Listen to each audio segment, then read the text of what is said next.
what is Jesus calling great faith?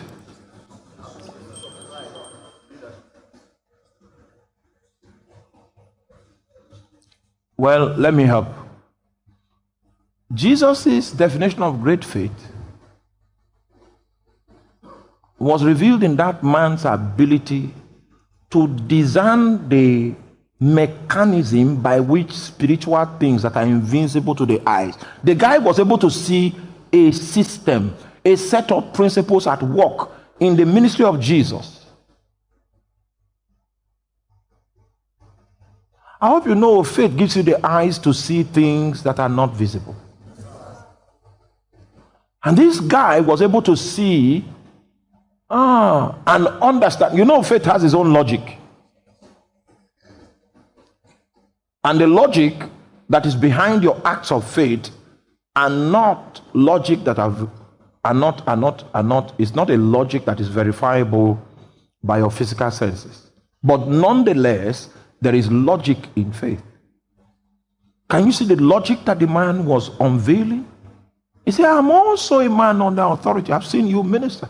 And I know that you are not in charge. You bear witness of another. You carry the authority of another. I've seen your efforts, great efforts that you have put in place to find alignment with the one that has sent you. Speak the word only, and my servant shall be healed. Because I am a man under authority, I say unto this one, go, and he goeth. Unto the other one, come, and he cometh. So a man that is under authority has authority on his tongue. So you speak the word only, and my servant shall be healed. And Jesus said in the entire Israel, he never saw a man with this kind of faith. What was the understanding that the man really knew? It was on the subject of headship and covering. A man that is covered is set under authority. Is that clear? When you are set under a certain authority, your life becomes an expression of the will of that authority. So now I can give you the reason why I did all of this teaching. It will interest you to know that in your family, for instance, you are not the eldest. All of you here, you are not the eldest.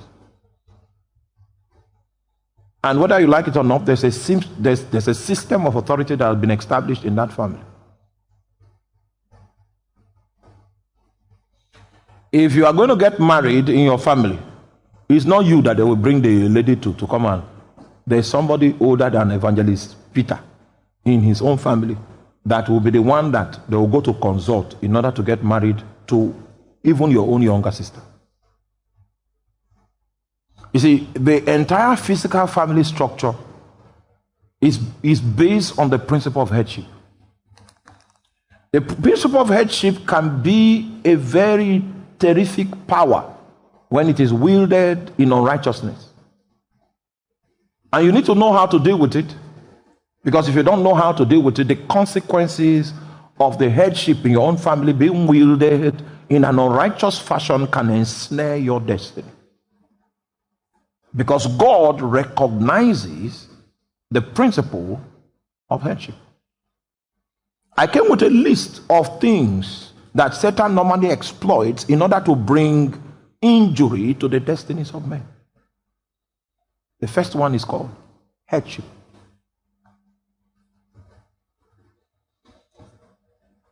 I've been a pastor for long. So I've had to pastor women that their husbands are unbelievers.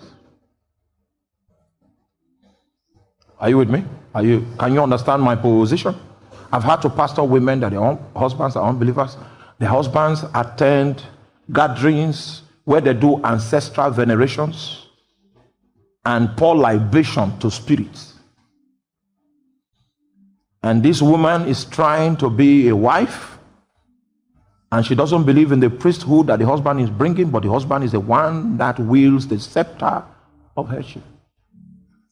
Oh, you're not with me. There's a very complex situation there that I want us to deal with. And most of us in this place, the one that sits in the capacity of head of your clan, head of your family, is likely to be an unbeliever. And just in case yours is a believer, God has helped you. The scepter of headship can be wielded in a most notorious way to bring injury to the destinies of men. Part of the reasons why this service is existing today is so that we can undo the entanglements that are befalling the destinies of men and women on the account of the scepter of headship that was wielded with a demonic force.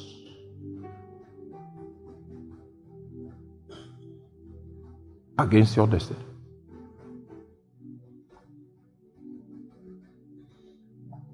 We went for a camp meeting and a senior minister was preaching the gospel, and he said they were born into a diabolical family. The god that the father worshipped was one of the deities of the river.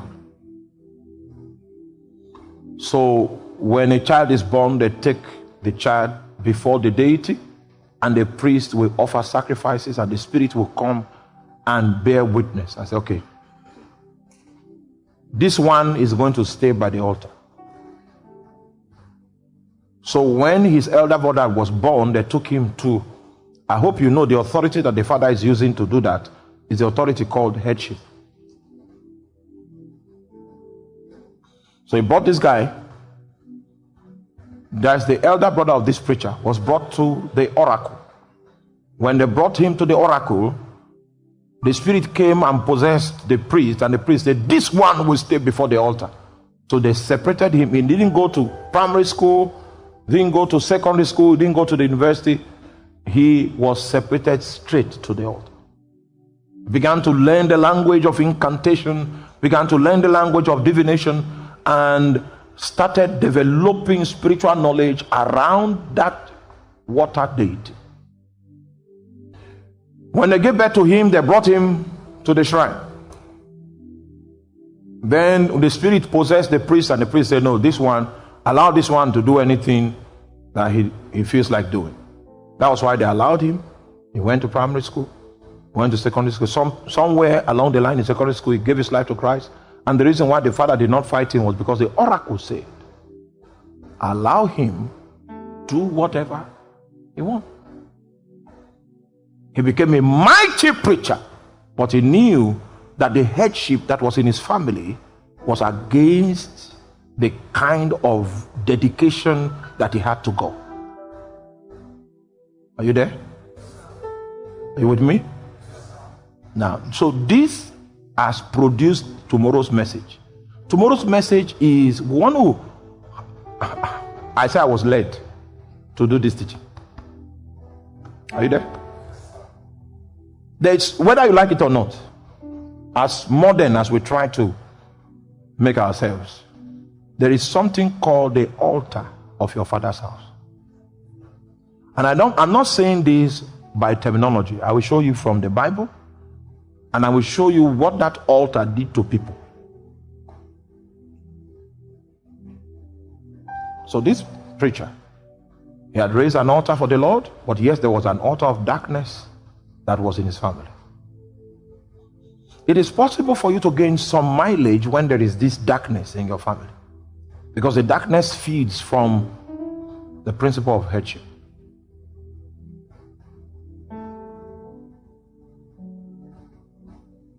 At some point, you will need to do damage to this system. If not, this system has the ability to limit you from becoming everything that God wants you to be. And I'm going to show you how God dealt with men that were raised in families that had those altars. And the altars were managed by people that had the right of headship. There were strategic informations that God made available to them, and strategic directions and directives that they received in combating such a situation. Because the thing about the matter here is that the headship is legitimate. Headship is not from the devil. Headship was instituted by God. Just like marriage is not from the devil. Marriage was instituted by God. It's God's idea, not man's idea.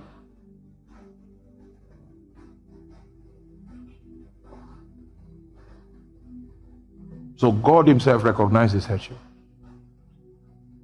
But headship can be wielded in a fashion that it becomes an object of injury. How do you survive in such cases? This is the reason why I say my time is up. I was only able to introduce my burden. This is the first burden. I have some matters. Apart from headship, I have some other matters that I want us to investigate. And the reason for the investigation is to find out what is behind your limitation. What is behind your struggle? What is behind the weeping that you weep sometimes?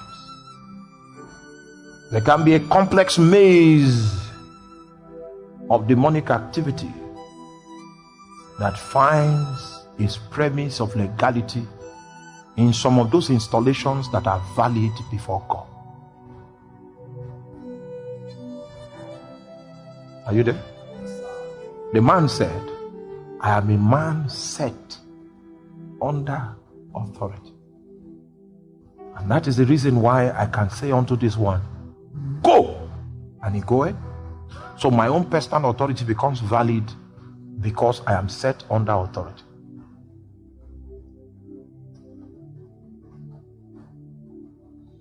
So if we have someone, one thing you need to know about the deities of darkness and wickedness is that they are exceptionally possessive.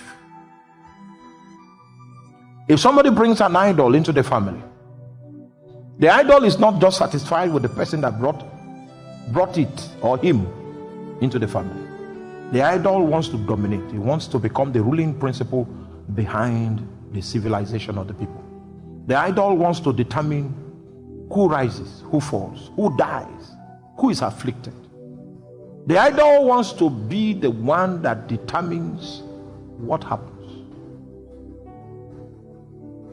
And I'm just saying this just in case we have preachers that are hoping to press forward and there is an image of jealousy that is in your context. You might find yourself advancing and you get to a level and you may not be able to advance beyond that point.